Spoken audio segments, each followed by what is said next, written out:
नमस्कार, मैं सतवत अब्बास। आप देख रहे हैं डेमोक्रेटिक न्यूज। एक तरफ जहां सुशासन बाबू बिहार में विकास का ढोल पीट रहे हैं, वहीं सुशासन बाबू के चौतरफे विकास से लोग तरस्त हैं। देखिए इस खास रिपोर्ट में।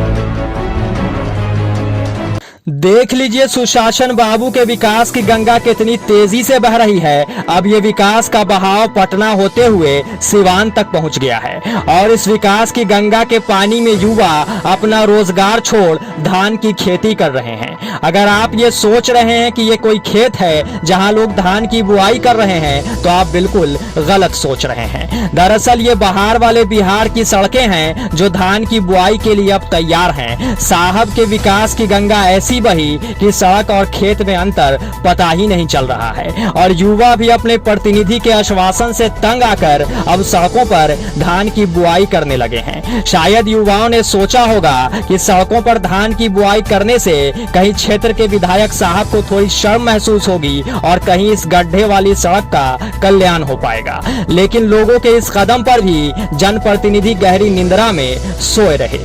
यह मामला सिवान के भगवानपुर प्रखंड क्षेत्र के बंसोही पंचायत के बख्तौली गांव का है, जहां सड़क की स्थिति इतनी जर्जर है कि पता ही नहीं चलता कि सड़कों में गड्ढा है या गड्ढों में सड़क है। अब सुशासन बाबू के नुमाइंदों ने इस ओर ध्यान नहीं दिया तो ग्रामीणों ने सड़क पर ही खेती करना शुरू कर दिया। सड़क की स्थिति ऐसी है कि थोड़ी सी भी बारिश होने पर पूरी सड़क कीचड़ में तब्दील हो जाती है। ग्रामीणों को घर से बाहर निकलने में काफी परेशानियों का सामना करना पड़ता है। यहाँ तक कि उस रास्ते पर चलने वाले वृद्ध व्यक्ति और बच्चे सड़क पर गड्ढे का अनुमान नहीं मिलने के कारण गिर भी जाते हैं, जिससे उनके हाथ पैर टूट जाते हैं। ग्रामीणों का कहना है कि इस भरी बरसात में किसी मरीज और गर्भवती महिला को अस्पताल ले जाना होता है तो घंटों लग जाते हैं। ग्रामीणों ने बताया कि स्थानीय विधायक हेम नारायण शाह और सांसद जनार्दन सिंह सिगरीवाल चुनाव जीतने के बाद इस गांव में कदम तक रखने नहीं आए और तो और इस रास्ते से भी कभी गुजरे नहीं हैं। दरअसल नेताजी इस रास्ते से गुजरते कैसे, साहब को कीचड़ जो लग जाता। लेकिन साहब लोगों को जरा मौका निकालकर इस सड़क का दौरा जरूर करना चाहिए था, क्योंकि साहब की हिचकोला खाती गाड़ी जब यहाँ से गुजरती तो शायद सफेद पोशों को जनता का दर्द समझ आता। पर खेती इसलिए कर रहे हैं कि खेत और सड़क का कोई वो बात ही नहीं है। जैसे खेत में खेती करते हैं वैसे सड़क पर भी रोड पानी लग चुका है और यहाँ पे जल जमाव होने के कारण इसलिए खेती करते हैं। विधायक के पास जाने पर बोलते हैं कि खाली चुनाव में ही आते हैं विधायक जी और वोट लेने के लिए, उसके बाद गांव में आते ही नहीं हैं। और जाने के बाद बोलते हैं कि ठीक है बाद में बन जाएगा, और फिर चुनाव आता है एक ही बार, 5 साल के बाद एक ही बार आते हैं, दूसरे बार कभी भी नहीं आते। कौन है विधायक आपका? विधायक हमारा है हेम नारायण शाह। तो उनसे मिले चलो आप लोग? हम लोग कितने बार मिले हैं, लेकिन वो काम के बारे में जाते हैं तो इसके ऊपर सवाल ही नहीं उठाते हैं कि काम कराएंगे या नहीं कराएंगे। सड़क पर खेती कर रहे हैं, क्या कारण है? सड़क पर खेती करने का कारण है कि सड़क और खेत में कोई फर्क ही नहीं रहा। सड़क हो गया है खेत की तरह।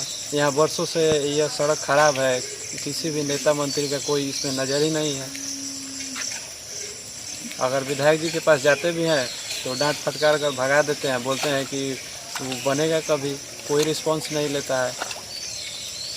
क्या परेशानी है? परेशानी है सर, मतलब कि मैदान करने जाने के लिए भी मतलब कि हम लोगों को परेशानी है कि निकलने की जगह नहीं, ना साइकिल निकलता है और ना पैदल। सुबह में ही गिर गए थे, देखिए अभी तक हमारा बाँह छिला गया, ये कपड़ा फट गया।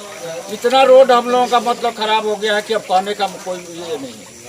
कब से टूटा हुआ है ये रोड? ये तब कितना अभी तक इस पर कोई ध्यान ही नहीं है। कब से टूटा है? जब से ये लॉन्ग लाइफ में आए। हाँ परेशानी है जो रोड नहीं है, कोई भी काम नहीं होता है। विधायक आज ले नहीं आया, चाहे मुखिया है तो वो भी नहीं करता है, कोई भी यहाँ सुनता नहीं है। वार्ड है तो वही लायक है, उसका भी कोनो ठिकाना नहीं रहता है। यहाँ कोई काम नहीं हो रहा। कोई रोगी का तबीयत खराब हो गया तो वो उसको हॉस्पिटल ले जाने में सोचना पड़ता है। रोड नहीं है। हम खड़े हैं तो रोड पर रोड पर खड़े हैं, देखिए पानी में खड़े हैं। क्योंकि यहाँ पे सड़क नहीं है, ना मात्रा का सड़क है, पाँक कीचड़ सब चारों तरफ लग जाता है। इसलिए मजबूर में हम लोग हो गए, सोचे कि खेत में खेती करते हैं, रोड पे ही खेती करें, नज़दीक रहेगा। विधायक हम लोग को सुनते नहीं, किसी काम के लिए जाते हैं तो फटकार लगाते हैं कि तुम लोग जाओ, जब होगा तब होगा, जब मन में आएगा तब रोड बन जाएगा। हम लोग बार बार वोट देते हैं, जिताते हैं, न विधायक सुनते हैं न MP साहब सुनते हैं। कब से ये सड़क टूटा हुआ है? बहुत सालों से सरिया पुल के पास से लेकर बक्तौली तक कहीं सड़क ही नहीं है।